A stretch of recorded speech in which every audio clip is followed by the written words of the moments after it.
My designation is Clara Willow, and for what felt like an eternity, I genuinely believed my life mirrored a fable. At 40, I was a respected essayist, residing in a spacious converted loft in the heart of Manhattan with my husband, Malcolm, a high-level financial strategist whose resonant voice could smooth away any ripple of anxiety. He had a particular way of enunciating my name, a soft, drawn-out sound, like a whispered vow. Each morning commenced with a light kiss on my brow and a perfectly brewed coffee, precisely to my liking. Every evening concluded with his murmured assurance, "You are my entire world." I held on to that conviction until one evening, the very fabric of my existence unraveled. It was approaching midnight. I stirred awake to find the space beside me vacant. Initially, I assumed Malcolm had ventured to the lower level for a late snack or to attend to some minor task. I rolled onto my side, anticipating a return to slumber. Then I perceived it, a murmur. His voice. It emanated from his private study. Low, grave, meticulously modulated. "She remains completely unsuspicious," he articulated. I froze for an instant, my lungs seemingly seizing. The atmosphere felt heavy, and my pulse began to hammer like a relentless drum against my ribs. I pushed myself upright, straining to hear more clearly. "Every aspect is unfolding as intended. Almost complete," he continued. I moved silently to the corridor, pressing myself flat against the wall adjacent to his study door. A sliver of illumination escaped through the narrow gap. I could barely discern the remainder of the conversation, but it was unnecessary. I had absorbed sufficient information. I tiptoed back to the bed, lying as motionless as possible, feigning sleep when Malcolm returned mere minutes later. He slid into bed with the same practiced composure, drawing the duvet over us as though he hadn't just fragmented my universe. That night, sleep eluded me. I gazed at the ceiling, my thoughts racing frantically. I was ignorant of his machinations, but one truth was irrefutable. My husband was concealing something, and I was inextricably linked to it. The following morning, I drifted through the kitchen like an apparition. Malcolm was still in a deep sleep, his breathing slow and rhythmic. I stood before the sleek coffee machine, my fingers trembling as I reached for my device. Until that precise moment, I had never once scrutinized our fiscal accounts. Malcolm had invariably managed every detail, the invoices, the savings, the diverse portfolios. I had entrusted him implicitly, believing that was the essence of a diligent wife. Yet, trust, I was now discovering, could be the initial descent towards complete forfeiture. I activated the financial management application. My breath hitched. A cascade of debits flickered across the display. 500 here, 1,000 there, 750, 2,000. Dozens of withdrawals spanning the preceding 3 months. None appeared exorbitant individually, but collectively, they depicted a narrative, a profoundly unsettling one. I clutched the edge of the granite counter, striving to steady myself. Then, his voice emerged from behind me. "Checking the balances so early?" Malcolm's inflection was casual, but I caught the momentary flicker of surprise in his gaze as he leaned against the entrance archway, absently rubbing the nape of his neck. "Just a touch of curiosity," I replied, attempting to project indifference. "Some of these entries appear unfamiliar." He sauntered over, poured himself a mug of coffee, and offered a polished smile. "Oh, those are merely a few minor capital allocations. I must have neglected to mention them." He took a sip without meeting my gaze. Something within me fractured. It wasn't rage. Not yet. It was something colder, something sharper. I nodded slowly, feigning acceptance of his explanation. But I was observing him now, not with affection, not with confidence, but with piercing clarity. Every nonchalant shrug, every evasive gesture was another fissure in the facade I had once so readily embraced. That night, I detected more. He was perpetually engrossed with his phone, always turning its screen down, always stepping into another room to take calls. And when I inquired about his current undertakings, he would smile and respond, "Just professional matters. Nothing for you to concern yourself with." But I was profoundly distressed, and that disquietude was crystallizing into an unwavering resolve. I would not passively await the revelation of his scheme. I required answers, and I required them swiftly. 2 days later, my opportunity arose. It was a tranquil evening. Malcolm had just concluded dinner and announced he was going to take a shower. Ordinarily, he would carry his phone everywhere, as if it were an intrinsic part of his being. But tonight, for the first time, he left it resting on the glass coffee table. I stared at it. My heart throbbed in my chest like an ominous chime. I waited 30 seconds, then 60. I discerned the rush of water from the upper floor and reached for the device. His phone was unlocked. My fingers trembled as I navigated through the recent message threads. Most were innocuous work-related reminders, casual exchanges. But then one particular conversation thread stood out. No registered contact name, merely a numerical sequence. The most recent message read, "Forward the Helix archives to her. Just ensure she remains uninformed." Nearly complete. I froze. I reread the message, then again, my mind racing. Helix archives and ensure she remains uninformed. Who was her? Was it me? Was he transmitting sensitive information about me to someone else? My stomach churned.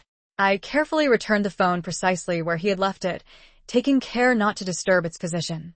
Then I walked to the kitchen, splashed frigid water on my face, and attempted to regulate my breathing. The sound of the shower persisted. I had a few more minutes, but my thoughts spiraled relentlessly. Malcolm wasn't merely fabricating stories. He wasn't merely being unfaithful. He was orchestrating something significant, and I was the intended target. Later that night, when he entered the bed, he kissed my forehead as always. "Are you all right?" he inquired, his voice gentle. I nodded and offered a faint smile. "Just weary." Internally, I was screaming. He was oblivious to my discovery of the message. He still believed I was in the dark. That was his miscalculation, and I intended to exploit it. The next morning, the instant Malcolm departed for his office, I telephoned Amelia. Amelia Payne was not only my closest confidant from our university days, she was also a brilliant estate barrister. We had lost contact for several years, but had reconnected last summer over a light lunch. I never imagined I would be contacting her under such dire circumstances. When she answered, I wasted no time. My voice wavered as I recounted everything. Malcolm's deceptions, I whispered, the clandestine transactions, the ominous message concerning the Helix archives. She listened intently, silently. When I concluded, she posed only one query. What magnitude of capital are we discussing? Nearly 500 million, I stated. There was a brief silence. Then her voice returned, resolute and clear. Clara, we must relocate your assets immediately. My knees felt weak, so I sank onto the edge of the sofa. Are you certain? I whispered. Yes, if you procrastinate, he will execute his next maneuver. We will establish a trust in your name. It will be legally invulnerable. He will be unable to access a single penny. I swallowed hard. The loft, the accumulated savings, the book royalties, the investments, everything I had meticulously built was jeopardized. I'm in, I affirmed. The ensuing 72 hours blurred into a whirlwind of legal documents, indelible signatures, and incessant telephone calls. Amelia operated with mechanical precision. She summoned her dedicated team. We transferred the loft's title into the trust, secured the investment portfolios, and shifted every single asset under my personal legal protection. By the time Malcolm returned home on the third day, I had accomplished what I had never believed I would need to do to safeguard myself from the man I had once entrusted with my very existence. He strode through the entrance carrying takeout, sporting his customary captivating smile. Thought we'd enjoy Vietnamese cuisine tonight, he announced cheerfully. I nodded and accepted the bag from his grasp. He had no inkling that everything had fundamentally shifted. The papers were formally endorsed, the capital irrevocably moved, the financial fortress securely erected. He could attempt any stratagem he desired, but he would never again approach my assets. And I harbored no intention of forewarning him. Let him persist in believing I was still oblivious. Let him initiate the next step. For now, I was poised. 4 days later, Malcolm initiated his offensive. It was a Friday evening. He arrived home earlier than usual, impeccably clad in one of his custom-tailored suits. He appeared composed, almost smug, as he set his leather briefcase down and seated himself opposite me at the dining table. We need to converse, he stated, sliding a discreet folder across the polished surface towards me. I did not flinch. I opened it slowly, revealing the enclosed documents, separation papers. I believe it is for the best, he continued, his voice meticulously rehearsed. We have drifted apart. I wish to prevent any further anguish. I lifted my gaze to meet his, maintaining an unreadable expression. Indeed? I inquired. He hesitated for a fleeting second, just long enough for me to perceive the tremor of uncertainty behind his eyes. Then he nodded. Yes, this is the preferable course. I inhaled deeply and slid the folder back towards him. Before we proceed any further, there is something you ought to know. His brows knitted together. What? I leaned forward ever so slightly. My voice was calm, lucid, and deliberate. I have already transferred everything. He blinked. Transferred? What do you mean? I mean, I articulated, my tone steady. You do not get to stride in here, present me with separation documents, and depart with half of my life's accumulation. His jaw tightened, his hand clenching around the edge of the folder. You cannot possibly do that. I already have. He stared at me for a prolonged moment, searching for any indication of vulnerability. But I offered none. You are accurate about one thing, I said quietly. Life is inherently unpredictable. He pushed back from the table, slowly rising. We shall meet in the court of law, he declared, his voice cold and sharp. I smiled and also stood. Then proceed. Attempt it. He exited the room, and for the first time in weeks, I exhaled, for now he knew. I was no longer the woman he could manipulate. I believed the worst had concluded. I was mistaken. 3 days after Malcolm's stormy departure, I detected an unusual shift at my workplace. Whispers, furtive glances. Colleagues who typically greeted me with warmth now conspicuously avoided eye contact. It was not paranoia. The pattern was far too consistent. Then my assistant, Rebecca, entered my office, her face pale, holding a printed document. I believe you need to see this. It was a screenshot from an anonymous digital forum. A post bearing the title, Executive Diverts Funds During Marital Dissolution Using Corporate Capital. Beneath it, a paragraph accused an unnamed senior manager of misdirecting resources to protect herself amidst a divorce, subtly implying illicit financial activities. In the comment section, someone had made it explicitly clear. I know the individual. Clara Willow. Investigate her. I felt the blood drain from my face. Malcolm. He was orchestrating this. I felt it deep in my bones. He is attempting to annihilate my reputation, I whispered. Rebecca nodded solemnly. If this disseminates, it could severely damage your professional standing, or worse. I rose, pacing the confines of my office. I had dedicated years to cultivating my reputation, my credibility. I had ascended every rung of the ladder through sheer merit. No shortcuts, no special dispensations. And now, a single fabrication could dismantle it all. I need to contact Amelia, I stated, retrieving my phone.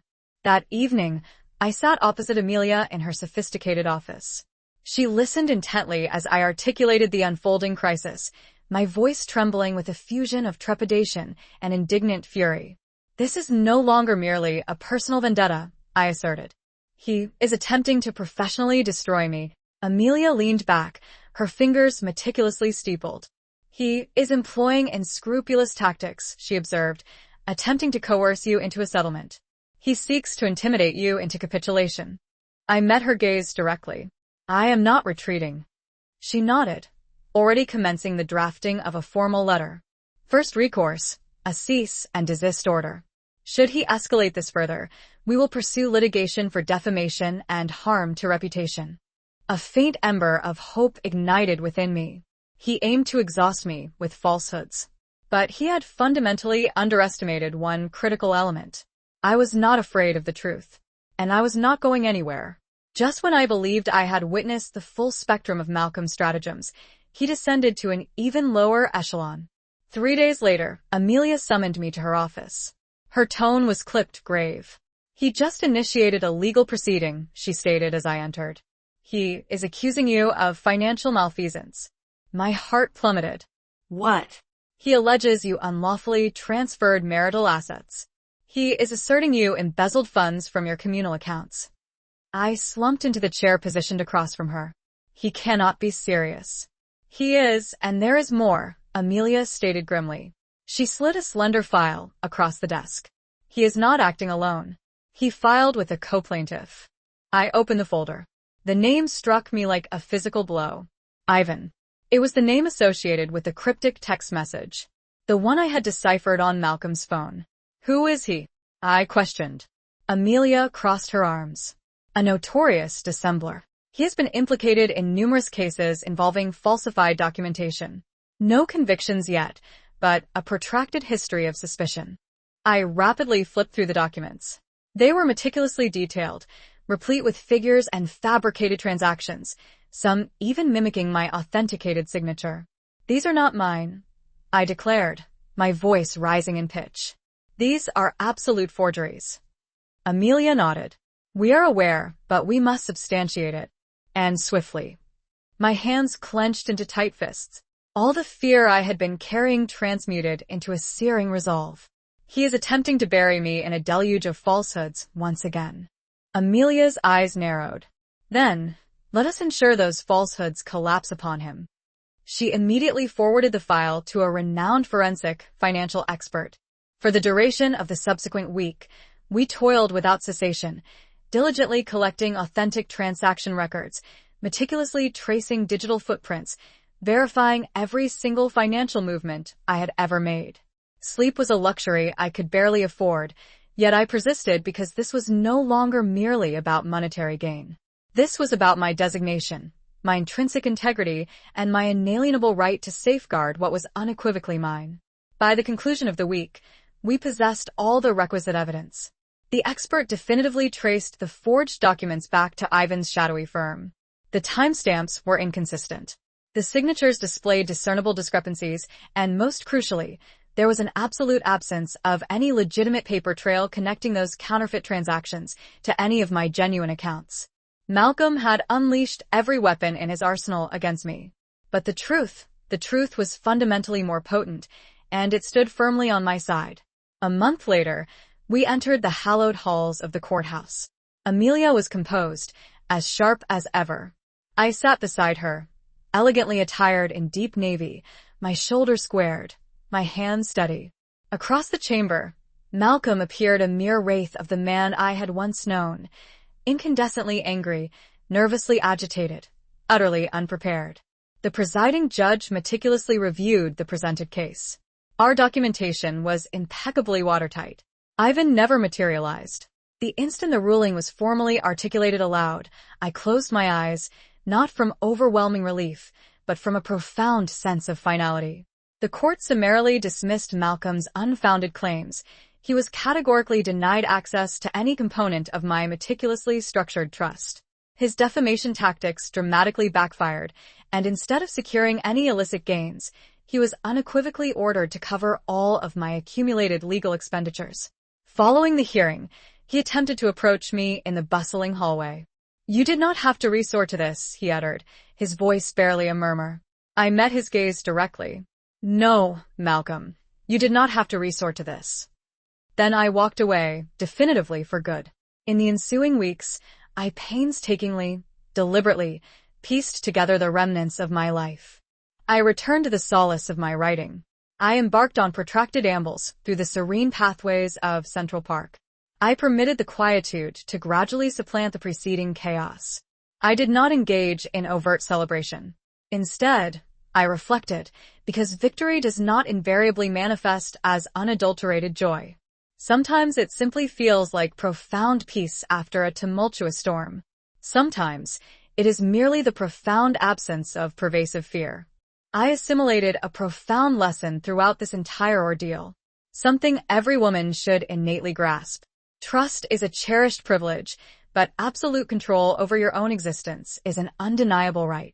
Irrespective of how affectionate someone may appear, never relinquish your inherent power blindly. Comprehend your intrinsic value. Vigilantly protect your future. Be prepared to act decisively before it becomes irreparably too late. And if someone ever attempts to shatter your spirit with profound betrayal, stand resolute. Stand unyielding, and allow the unvarnished truth to resonate far louder than any desire for vengeance.